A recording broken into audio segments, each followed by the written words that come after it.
Hello everybody, this is Pyra, and today is Saturday, August 31st, which is PAX West 2024 weekend, and with that we got some more Final Fantasy XIV news in the form of a UI-focused panel at PAX West.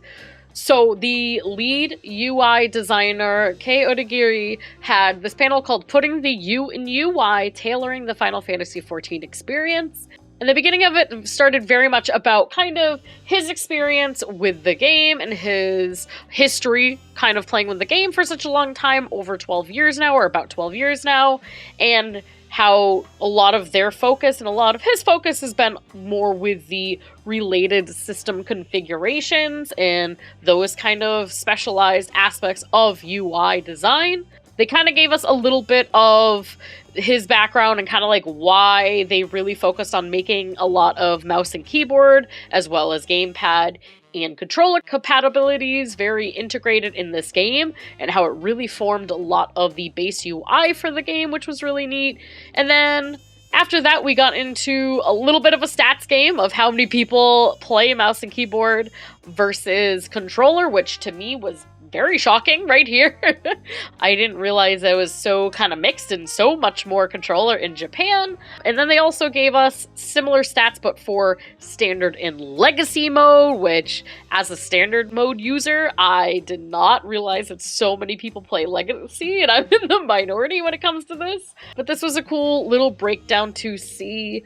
Right after this, of course, we got into a brief history of group pose, and they just talked about how group pose started, G pose or go pose started, and from there we actually started seeing, after this history lesson and kind of this nice cute little story about like UI and the features and why they got implemented, we started seeing some new features, and some have already been talked about in previous Letter from the Producer Live or previous notes or interviews. However, it is good to see them here and to see kind of the next steps of next things UI focused that they are trying to release. So the first one here is actually going to come sooner than we think, and it is adding support for Fisher casting when using group pose. So this is something that I guess has been a little hard to implement. However, this is something that they are trying to put in the game, especially for you crazy Fisher mains.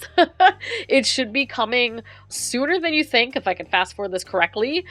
7.1. So if all goes well for the team, you should be able to cast your line on a Fisher and group pose it. So you should be able to take some really cool screenshots. If you're someone who likes those type of screenshots, if you're a Fisher main, this is probably going to be something really fun for you, and hopefully that'll be coming up in the next patch. And so the next new thing, they had a few new things here. The next one is about portrait screenshots, which at first I thought was just for your portraits, like that you see in game.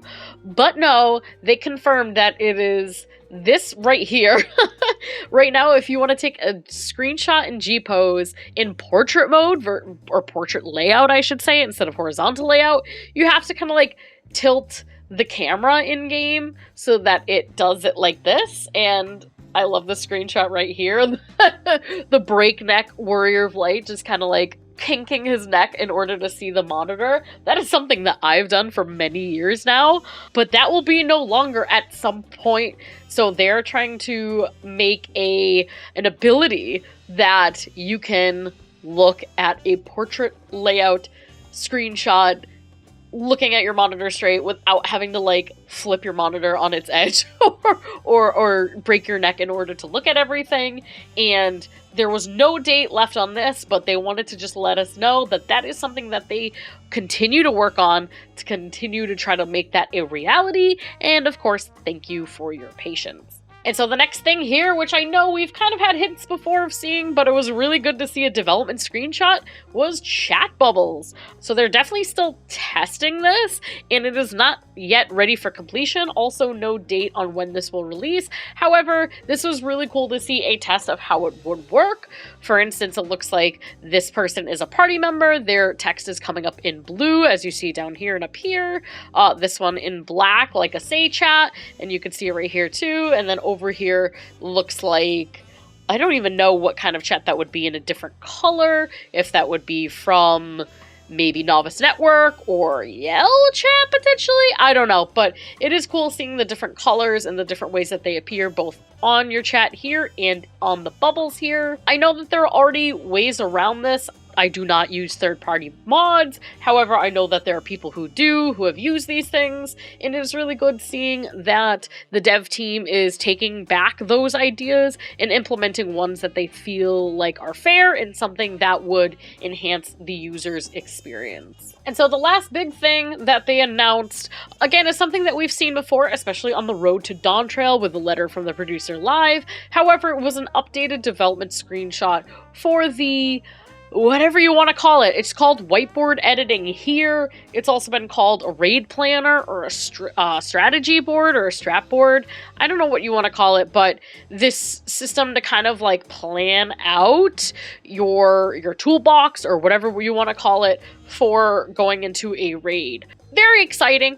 I don't know how it'll be. I know there are a lot of like third-party sites that kind of emulate some of this stuff for mechanics. You know, there's toolbox kits and things of that nature, but it is cool to see that this is still being worked on. However, they did stress that it is going to be sometime in the 7.x series, but they have no clue about when it's going to release. It is probably not going to be for a while. They noted that this screenshot was kind of fit in last second, which is why the text isn't localized to English. However, please look forward to it. It's kind of where they left off there, and it will happen some point in Dawn Trail, but when they mean some point in Dawn Trail, it could be now or like right before the next expansion. So we really don't know, but they definitely wanted to let us know that they are not forgetting about it. They are still working on it, and this is what we can look forward to in the UI's future of the game. And so that was it for any of the updates and news from this panel. Of course, it was really precious.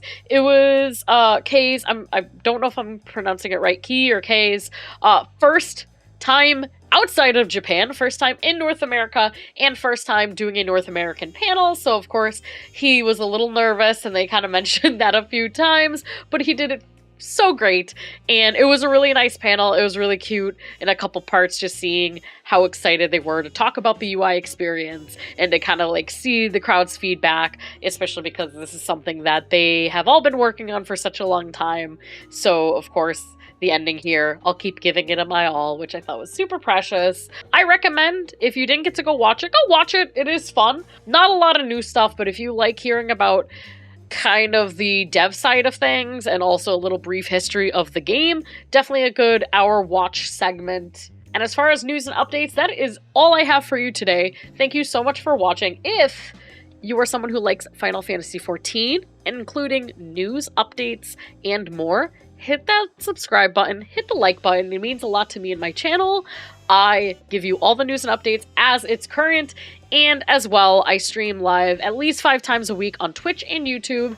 Everything Final Fantasy XIV, all the way from casual content to Savage and Ultimate rating. So come hang out with me, join all the Discord, and links are below, and we will see you in game. Bye!